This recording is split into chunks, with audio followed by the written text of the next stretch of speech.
Up next, I'll talk with Mark Lee Gardner about Brothers of the Gun, Wyatt Earp, Doc Holliday, and a reckoning in Tombstone.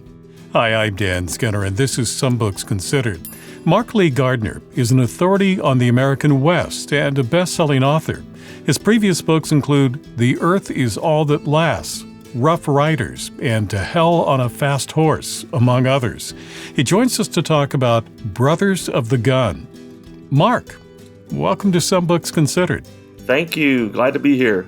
Now, you've written a number of books about the American West, and a lot of books have been written about these two guys as well. So why did you want to take on these two personalities that seem sort of outsized for the American West? Yes. The thing is that they're so closely linked in their careers and their lives, and no one had looked at them together. I mean, if you watch the movies, we know that Wyatt and Doc were friends, but not a lot of people know why they were friends or the depth of the friendship, how long it lasted. So I just felt like, you can't tell Wyatt's story without bringing in Doc. You can't tell Doc's story without bringing in Wyatt. And I thought, well, to tell these together, no one's done that before. So that was kind of the way I looked at it.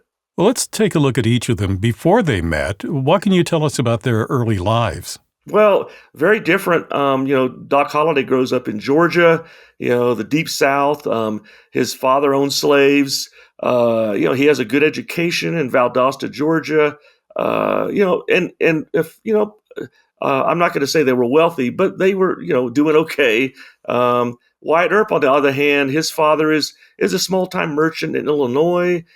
He jumps around a lot. He goes to Pella, Iowa for a time, then back to Illinois. He incurs debts, and eventually he takes his family out west during the Civil War because he opposes the Civil War. Even though he's a supporter of the Union, he doesn't like the cause. He doesn't like the fact that it seems to him like they're fighting for abolition.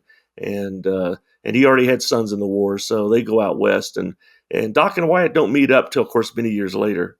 Tell us a bit about their careers. How did they develop and eventually meet each other? Well, Doc Holliday wanted to pursue a career in medicine, but his uncle, who he highly esteemed, suggested him not to become a medical doctor, but suggested dentistry. So Doc Holliday goes to the best dental school in the country, which is in Philadelphia. He gets his degree.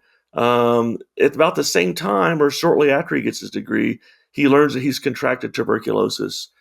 His mother died of tuberculosis. And at that time, the thinking was you need to go west, you need a different climate.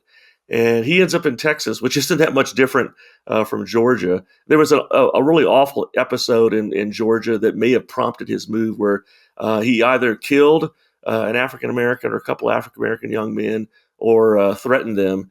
And he ends up in Dallas. He has a partner in dentistry. They actually get awards for their dentistry there. But very soon, Doc's addiction to gambling takes over. And as Bat Masters would say, you're more likely to get an appointment at the gambling table than you are to find him in his office. Wyatt Earp, on the other hand, he is a young man at age 20. He's a constable in a little town of Lamar, Missouri. And that goes well for a short time, but he loses his young wife to typhus, possibly. He ends up absconding with tax monies that belong to the county. He is arrested as a horse thief in Oklahoma. In 1872, he's running a brothel in Peoria, Illinois. But eventually he's back out in Kansas and Wichita. And, the thing about the American West is that it's easy to leave your past behind. It's hard for people to look up your high school yearbook or look you up on the internet. So he finally meets Doc Holliday in Fort Griffin, Texas in 1877. And what do we know about that meeting? Well, it's really interesting. So Wyatt Earp at that time, he was kind of taking a break from the police force in Dodge City. He'd been hired by the Atchison, Topeka, and Santa Fe Railroad to look after a couple of robbers or thieves that had been raiding the railroad camps. And he ends up in Fort Griffin, which in the book I say is kind of a little Gomorrah of a town in Texas, looking for these outlaws. And a saloon owner says, well, the only person you should talk to is Doc Holliday. Do you know him? And Wyatt Earp says, no, I don't. And so that's where they have their first meeting. And Wyatt admitted later, he wasn't looking for a friendship or to buddy up. He really wanted to find these outlaws. And Doc Holliday said, give me a couple of days. I'll see what I can find out. In the meantime, Doc Holliday is getting all kinds of information from Wyatt about Dodge City, this cattle boom town in Kansas. And so eventually they part ways. But when Wyatt gets back to Dodge City, Doc Holliday is there with his significant other known as Big Nose Kate. So as you mentioned, Dodge City, for example, was a boom town. Set the stage for us. What was it like for people who were living in a boom town with its saloons and brothels, etc.? Sure. It's seasonal. That's something people forget. I mean, it's the summer months and early fall when these large tens of thousands of cattle are being driven from Texas to the railhead there, the Atchison Peak in Santa Fe. And so when there's all these cowboys, when they arrive, they're getting paid off and they have lots of money. So you have this huge economy, saloons, multiple saloons and gambling halls in Dodge City. And of course, with all this money they're blowing, they're spending it on alcohol and women. And it's very important that you have a police force in Dodge City to keep the gun violence down as much as possible. A lot of people don't know this, but these western cow towns and mining towns had gun laws, and you couldn't wear a gun in town. So you needed somebody that was very forceful to make sure that law was obeyed. And it was a very dangerous occupation because you had to actually disarm these cowboys. So that's what Wyatt Earp was doing he was the assistant city marshal. Of course, Doc Holliday was there. He opens up a dental office for a short time, but that's the last time I think he practiced dentistry, if he practiced it that much at all. He mostly was found, again, in the gambling halls. I think you would call Doc Holliday a gambling addict. So what do you think that Wyatt Earp and Doc Holliday continue to capture people's imagination? Well, I think they're really in their own time. They're larger-than-life characters in the most storied era of American history, the Wild West, and the things that they did together. Of course, the big one is the OK Corral, but there's other moments of truth that make their story just as intriguing. And it happened in Dodge City in 1878. Doc Holliday saves Wyatt's life. Wyatt's surrounded by a bunch of unruly cowboys on Front Street. Doc sees his predicament, bursts out with 2 guns, and they march these cowboys off to jail. And Wyatt Earp said, from that moment on, we were friends. And there's lots of episodes like that in their careers together as friends. There's the OK Corral, there's the famous Vendetta ride, which Doc rides right along with. And it just seems to me that whenever they needed each other, they were there, no matter the circumstances, no matter the danger. And in this book, they come in contact with a lot of other characters that we know from the American West. So tell us a bit about some of the other people that show up in your book. Sure. So Bat Masterson is a prominent figure in the book. He was the sheriff of Ford County, which Dodge City was the county seat. And Bat Masterson is an excellent resource for people studying Wyatt Earp and Doc Holliday because he later wrote biographical sketches that were published of both these men, and it gives us insights into their relationship. And Bat Masterson said that Doc was hot-headed and quarrelsome, and he said he really didn't like him that much, but he hung out with him because Wyatt did. Wyatt was his close friend. We also have a very famous prostitute named Kate Elder, who was known as Big Nose Kate, is another character that comes out in this. And then, of course, the Curly Bill Brocious, one of the cowboys who ends up accidentally killing the marshal in Tombstone. It's really, littered with lots of famous names that are, associated with the Wild West. Well, let's talk about the OK Corral and the shootout.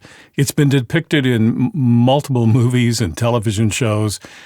What should we be aware of? I mean, what did they get right in those depictions, and what did they get completely wrong? Well, it's usually completely wrong, and it's in the details. I mean, most of the movies, allude to or show this feud between the Cowboys and the Earps, and one of the things that we tend to think that it was Wyatt Earp that was in charge of the group that went down to this lot to confront, but it was his brother Virgil Earp was the chief of police in Tombstone, and he's the one that made the decision. They're breaking the law again. Tombstone has an anti-gun law, no guns. You have to turn them in.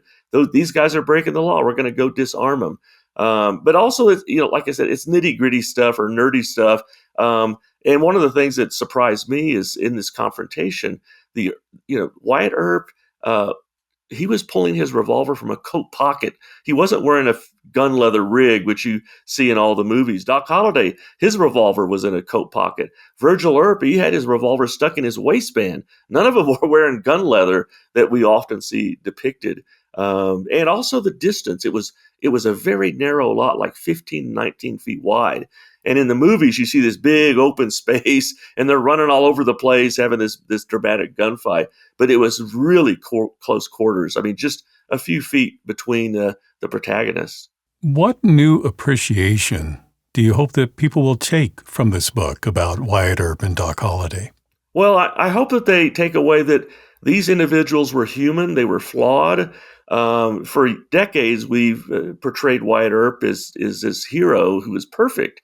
And no, he had unsavory things in his past, and so did Doc Holliday. But the other thing I hope they take away, and something that I realized, I just didn't realize how brave Wyatt Earp was as a policeman in places like Wichita, Kansas, and Dodge City, where he had to personally confront and disarm people breaking the law. I mean, he was an outstanding lawman for those short periods when he was relied upon, and that surprised me. I hope that the readers take that away as well. Tell us a little bit about the research that went into this book. Yes, I find it's really important to do primary source research. That means letters and diaries and, of course, historic newspapers. And the reason for that, it's books. Some authors write books by just reading other books. And it's very clear that that's what AI does now. But there's certain records that AI can't get to that haven't been digitized. And so, I went to Tombstone, to the courthouse, and went through the papers of Wyatt's wife, Josephine Earp.